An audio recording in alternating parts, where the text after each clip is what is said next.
A look at our example layout. In the previous tutorial, I showed you how I was going to lay out the example workbook for a team of 5 students for student sales. Here I finished up the worksheet by adding data. You'll see that the labels for both the columns as well as the rows for students have been colorized. Here, for example, I just selected each of these cells like this,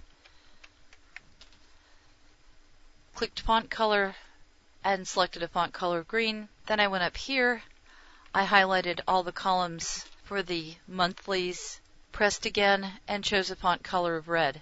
So that's how I colorized these.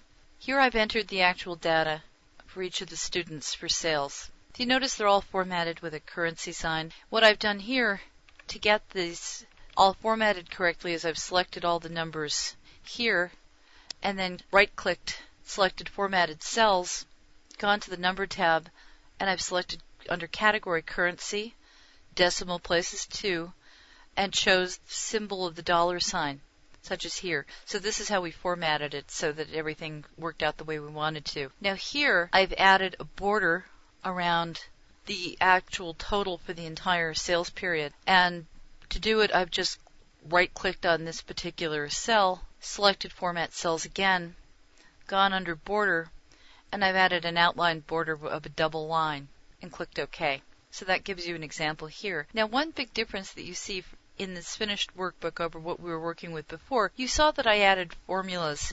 I wrote one specific formula for this cell to total up the month of September, and then I copied the formula that I used, which appears here, and then I pasted it into each of these other 5 cells. I did the same thing here. Instead of adding up the monthly columns, I added up all 6 months for each different student. And to do that, I got a formula that looks like this. You'll see it here. And then the end result in each of these. And again, I wrote this basic formula, and then I copied it, and then I pasted it into each of these cells, which gave us this total of $4,440.00. Now, this particular team project happened to have a goal of $3,000 for the entire sales period for a charitable cause, and they actually exceeded their sales goal by $1,440, which is pretty cool. But this will give you an idea of a very basic workgroup setup for a simple project, and just to give you an idea of what we're working with here. But this is a use of labels,